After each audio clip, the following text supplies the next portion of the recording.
বর্তমানে আল্লাহর ওলিদের মাজারগুলোকে শিরিকের কারণ বলতে চাচ্ছে। তারা কোন মতাদর্শের এবং কিভাবে এই অবস্থা থেকে পরিত্রাণ পাওয়া যায় এটার জবাব আমি দিচ্ছি। শোনেন, আমরা যারা আহলে সুন্নাত ওয়াল জামাত, আমাদের কাছে দুইটা জিনিস নাই, একটা হলো বেয়াদবি আর একটা হলো বন্ডামি। আহলে সুন্নাত ওয়াল জামাতের যারা অনুসারী তাদের প্রথম এবং প্রধান শর্ত হলো আদব। কথা জোরে বলেন না, ঠিক কিনা?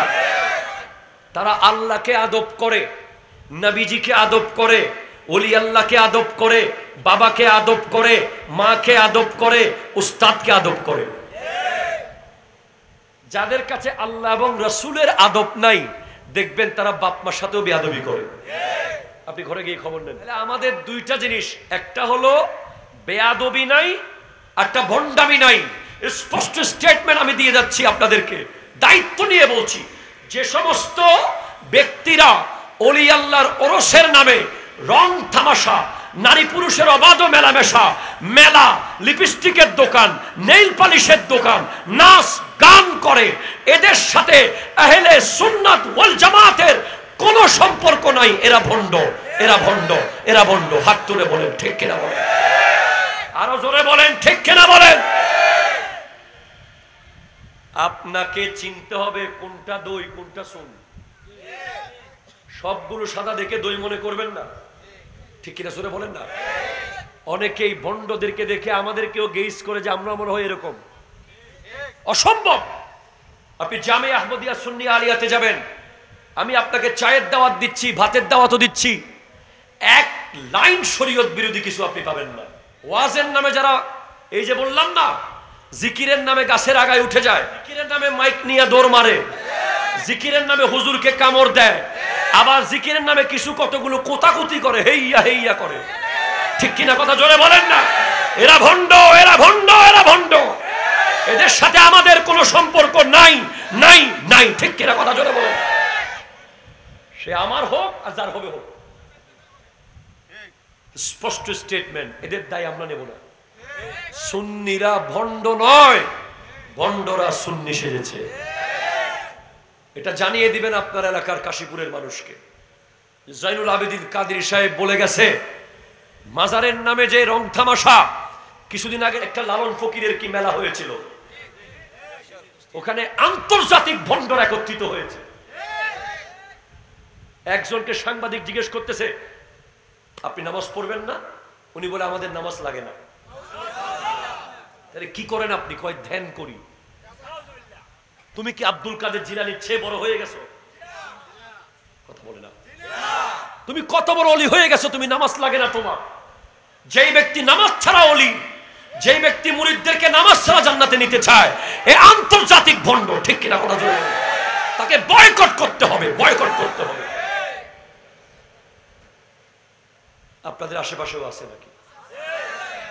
নিজেও নামাজ পড়ে না, মুরিদকেও নামাজ পড়ে না। নামাজ নাকি লাগে না, কি করে দেন? আরো জিজ্ঞেস করলে এগুলো কি কয়, এগুলো হচ্ছে মারেফত। আরে বেটা, মায়ের মারেফত না, মায়ের পথ,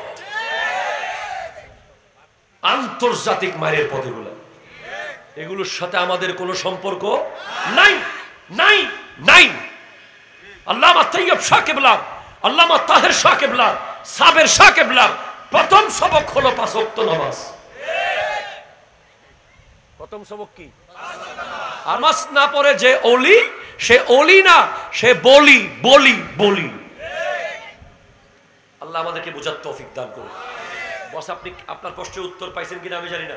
যে সমস্ত মাজারে ভণ্ডামি চলবে, যে সমস্ত মাজারে সিজদা চলবে, যে সমস্ত মাজারে ধ্যান চলবে, নামাজ বাদ দিয়ে, ওই মাজারে যদি কোনো হক্কানি ওলি থাকে, ওনার দোষ নাই, উনি তো হক।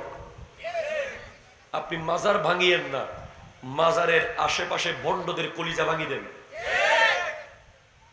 আপনি ঘরের চারপাশে যদি আগাছা উঠে, আপনি দেওয়াল ভেঙে ফেলুন, আগাছা কাটবেন। বিল্ডিং এর চারপাশে শেওলা হয় না? শেওলা হয় কিনা? তো শেওলা হওয়ার কারণে কি আপনি শেওলা ফেলে দিয়ে রং লাগান, নাকি বিল্ডিং ভেঙে ফেলেন? মাজারের চারপাশে গাজার আসো। আপনারা তো আমাকে আর দাওয়াত দিবেন না আমি জানি, আমার আর দাওয়াতে কোনো আশাও নাই। আমি একবার আসতে পারছি, একবারই বলে দিতে পারছি, কিয়ামতের মাঠে আল্লাহকে বলে দিব, আল্লাহ আমি কোন ভণ্ডামিকে আশ্রয় প্রশ্রয় দিই নাই, স্ট্রেট ফরওয়ার্ড ভণ্ডামির বিরুদ্ধে বলেছি।